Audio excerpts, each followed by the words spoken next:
ગુજરાતમાં ન્યાય કેવી રીતે થાય છે એવા સવાલો હાલ અનેક ઊભા થઈ રહ્યા છે, કારણ કે કોઈ પણ ઘટના આવે, પછી હત્યાનો બનાવ હોય કે છેડતીનો બનાવ હોય, વાત એક જ સામે આવે છે કે આરોપીનો વરઘોડો નીકાળી દો એટલે ન્યાય થઈ ગયું. શું છે સમગ્ર મામલો ને ખાસ કરી અને હવે ફરી કઈ બાબતને લઈ અને વરઘોડો નીકાળવામાં આવ્યો છે એની વિગતે ચર્ચા કરીશું. નમસ્કાર, હું છું ઉજ્જવલ અને આપ જોઈ રહ્યા છો નિર્ભય ન્યૂઝ. સ્થાનિક સ્વરાજ્યની ચૂંટણી હતી અને આ સ્થાનિક સ્વરાજ્યની ચૂંટણી સમયે અનેક એવી ઘટનાઓ સામે આવી કે જ્યાં મારામારીની ઘટના સામે આવી, પરંતુ મહેસાણામાંથી એક ઘટના સામે આવી હતી કે જ્યાં મહેસાણા નગરપાલિકાની ચૂંટણીના જે વોર્ડ નંબર 4ના ભાજપના ઉમેદવાર છે એમના ભાણેજ મિતેન ચૌધરીની હત્યા કરી દેવામાં આવી હતી ને ત્યારબાદ આખી બાબતને લઈ અને અનેક ચર્ચાઓ પણ થઈ, પરંતુ હવે આ આખા કેસમાં પોલીસે કાર્યવાહી કરી છે, આરોપીઓની ધરપકડ પણ કરવામાં આવી છે. સૌપ્રથમ આખી બાબતને લઈ અને જે દ્રશ્યો સામે આવ્યા એના ઉપર પણ નજર કરીએ અને પોલીસ દ્વારા શું કહેવામાં આવ્યું છે એ પણ સાંભળી લઈએ. ચૌધરી મિતેન રમેશભાઈ રહે તાવડિયા, તાલુકો જિલ્લો મહેસાણાને આરોપીઓ ધવલ ભરતભાઈએ તેના હાથમાંનો ધોકો માથાના ભાગે મારેલ અને ચૌધરી યશ ડાયાભાઈએ પોતાના હાથમાંનો છરો છે એ બરડાના ભાગે મારેલો હતો. કમનસીબે મિતેનનું ત્યાં જગ્યા ઉપર ત્યાંથી હોસ્પિટલ લઈ ગયેલા અને હોસ્પિટલમાં મૃત્યુ થયેલું હતું. આ બાબતે 302 મુજબ ફરિયાદ પણ જે તે વખતે દાખલ કરવામાં આવેલી હતી. આ જે આખો બનાવ બનેલો હતો તે ઉકેલવા માટે મહેસાણા પોલીસે અલગ અલગ ટીમો લોકલ પોલીસ સ્ટેશન તથા LCB SOG દ્વારા અલગ અલગ ટીમો બનાવવામાં આવેલી હતી. આ ગુનો ઉકેલવા માટે ટેકનિકલ સર્વેલન્સ પણ કરવામાં આવેલું. કમાન્ડ એન્ડ કંટ્રોલના કેમેરાઝ અલગ અલગ ચેક કરવામાં આવેલા. આરોપીઓ નાસી ગયેલા હોય અલગ અલગ વિસ્તારના કેમેરા પણ ચેક કરવા માટે અલગ અલગ ટીમો બનાવવામાં આવેલી હતી.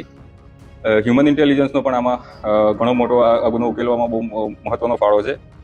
આ બધી કવાયતના અંતે LCB અને પેરોલ સ્ક્વોડની જે ટીમ છે તેને રાજસ્થાન ગુજરાત બોર્ડરની આજુબાજુ આરોપી ભરતભાઈ હોવાનું માહિતી મળેલી અને ત્યાં ટીમ મોકલતા રાજસ્થાનના સાંચોર જિલ્લાના હડેચા ગામે જે ભરત માધુભાઈ ચૌધરી છે એ ત્યાંથી મળી આવેલ. ભરતની સાથે પ્રતિકકુમાર ભરતભાઈ માધુભાઈ ચૌધરી તથા ધર્મેન્દ્રકુમાર ઉર્ફે ધીરુભાઈ કુલજીભાઈ ચૌધરી રહે દેલા આ પણ એની સાથે આ જ જગ્યાએથી મળી આવેલા, જે આને મદદગારીમાં પણ સામેલ હતા. અન્ય આરોપીઓ છે એ અલગ ભાગી રહ્યા હતા, એમની પણ શોધખોળ ચાલુ હતી. હ્યુમન ઇન્ટેલિજન્સ દ્વારા અમુક માહિતીઓ મળેલી અને એને એની ઉપર થોડી ટેકનિકલ વર્કઆઉટ કરીને આ આરોપીઓ જે ભાગી રહ્યા હતા એનો પીછો અમારી એક ટીમ કરી રહી હતી અને આ આરોપીઓને ઉત્તર પ્રદેશના પ્રતાપગઢ જિલ્લાના દેહાત કોતવાલી પોલીસનો અમારા દ્વારા અહીંથી સંપર્ક કરવામાં આવેલો. આરોપીઓ એ બાજુ જઈ રહ્યા હતા અને આ આરોપીઓને અમારી એમની સાથેની વાતચીત બાદ ત્યાંની જે દેહાત કોતવાલી છે એમને રોક્યા હતા અને આ જે રોકેલા હતા એમાં ધ્રુવ ઉર્ફે ધવલ ભરતભાઈ ચૌધરી, મયુર જયંતિભાઈ ઉર્ફે ડાયાભાઈ ચૌધરી, સન રમેશભાઈ પ્રતાપભાઈ ચૌધરી આરોપીઓ છે ત્યાં ક્રેટા ગાડી સાથે ત્યાં પકડાયેલા હતા. એમને પણ ટ્રાન્ઝિટ રિમાન્ડ મેળવી અમારી LCBના PSI NP પરમાર અને એની ટીમે ટ્રાન્ઝિટ રિમાન્ડ મેળવી અત્રે મહેસાણા ખાતે લઈ આવેલ છે. આ ગુનામાં જે અત્યાર સુધી આરોપીઓ પકડવામાં આવે છે, ટોટલ 6 આરોપીઓ હાલ સુધીમાં પકડવામાં આવેલા છે.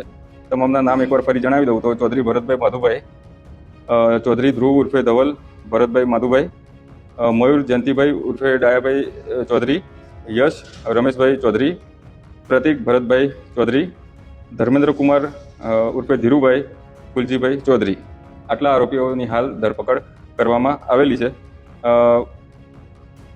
હવે આખા હત્યાના કેસની જો વાત કરવામાં આવે, ખાસ કરી અને ચૂંટણી સમયે આ હત્યા કરવામાં આવી હતી એટલે આખી બાબતને લઈને અનેક ચર્ચાઓ પણ થઈ અને નજર હતી પોલીસ ઉપર કે પોલીસ શું કાર્યવાહી કરે છે.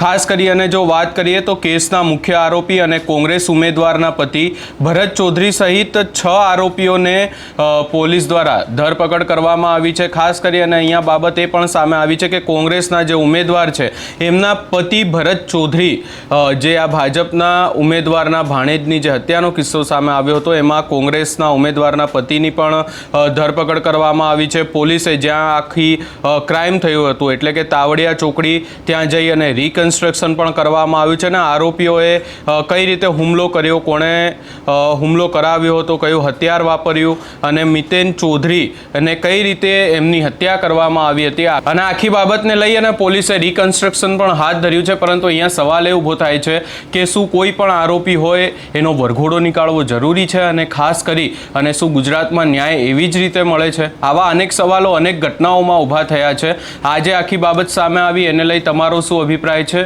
એ અમને કમેન્ટ કરી જરૂર જણાવશો ને અમારી ચેનલ નિર્ભય ન્યૂઝને લાઇક, શેર, સબસ્ક્રાઇબ કરવાનું ભૂલશો નહીં.